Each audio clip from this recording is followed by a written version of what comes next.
চলে যেতে হবে, থাকতে আসি নাই, সবাইকে যেতে হবে। কিন্তু আমাদের লাইফস্টাইল যদি আমরা খেয়াল করি, আমাদের মনে হয় কেউ আমরা যাব না, আজীবন থাকতে আসছি। কয় বাড়ি আমার, গাড়ি আমার, সব আমার, আমি খামু সব আমি, পেট এতটুকু, হ্যাঁ সব খাইব।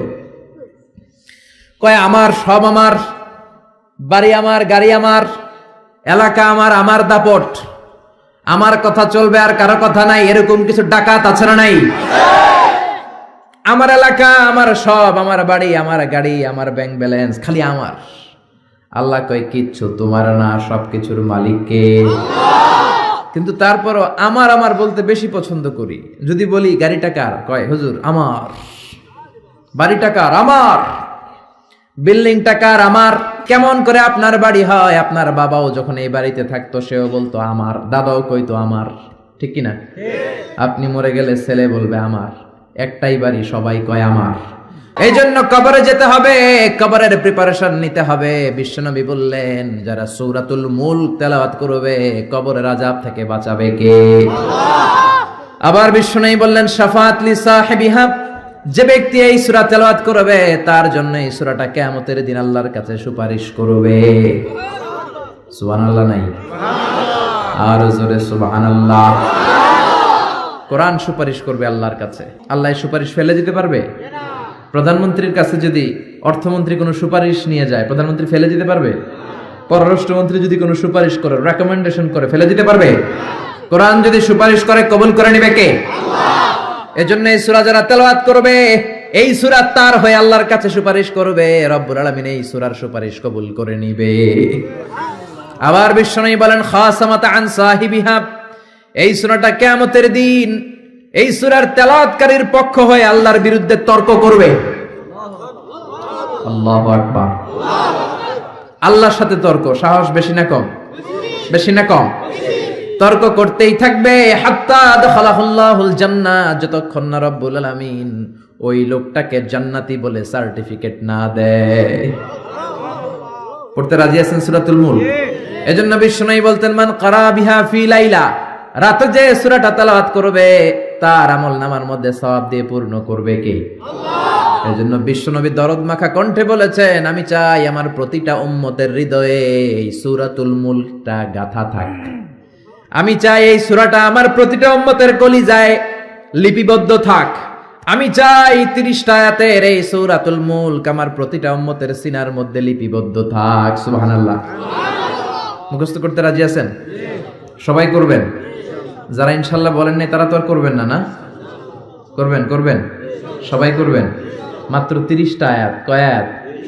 তাহলে প্রতিদিন যদি একটা করে আয়াত আপনি মুখস্থ করেন, তার সূরাটা মুখস্থ করতে লাগবে কয়দিন? জোরে বলেন। এটা আপনাদের বাড়ির কাজ। কোরআন পড়া হয় না। আগামী 1 মাসে এই শামুকসারের প্রত্যেকের হৃদয়ের ভিতরে এই সূরাতুল মুলক থাকার দরকার আছে না নাই? রাজি আছেন? রাজি আছেন? চিৎকার করে পড়েন ইনশাআল্লাহ। এই সূরাটার মধ্যে নাস্তিকদের জন্য কিছু ডোজ আছে, ডোজ। নাস্তিকদের জন্য কিছু ডোজ দিয়েছে কে? আল্লাহ। মেডিসিন দিয়েছে কে? আল্লাহ। আমরা আল্লাহরে বিশ্বাস করি, আমরা আস্তিক। যারা করে না তারা কি? নাস্তিক। আমরা আস্তিক হতে চাই না নাস্তিক? আস্তিক। নাস্তিকরা বলে আমরা স্রষ্টা মানি না, কারণ স্রষ্টা দেখি না।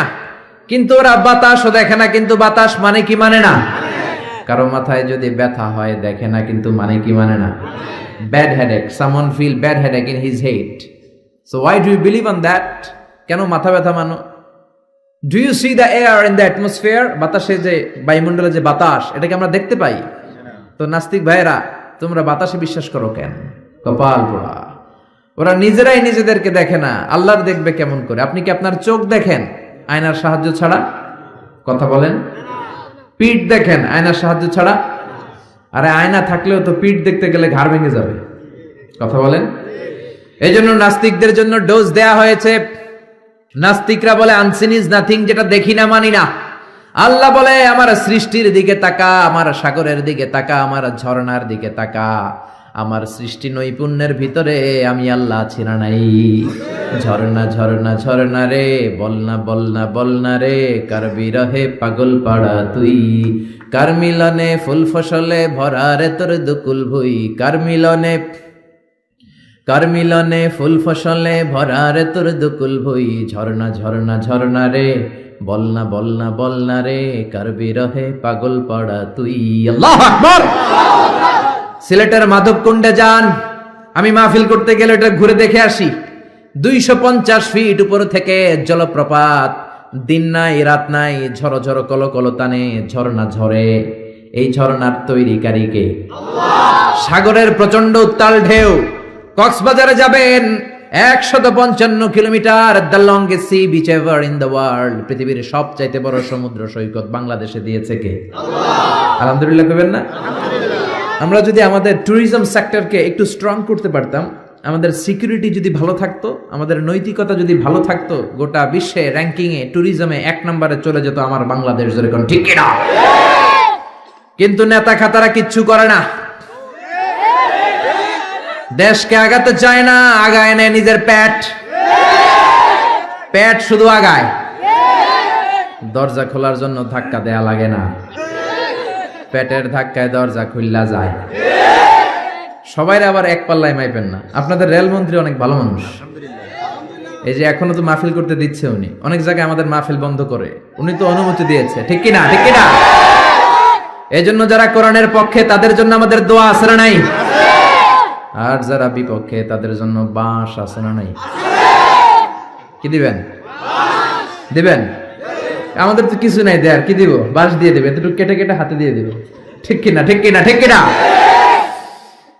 এজন্য কবরে আমাদেরকে যেতে হবে, স্রষ্টায় আমাদেরকে বিশ্বাস করতে হবে। যারা আল্লাহরে বিশ্বাস করে না তারা হলো নাস্তিক। জোরে বলেন ঠিক কিনা? এই ট্যুরিজম যদি আমরা আগায় নিতে পারতাম, আমাদের রাজস্ব আয়ের লায়ন পার্ট, সিংহভাগ আমাদের পর্যটন শিল্প থেকেই আসতো। চিল্লা এখন ঠিক কিনা?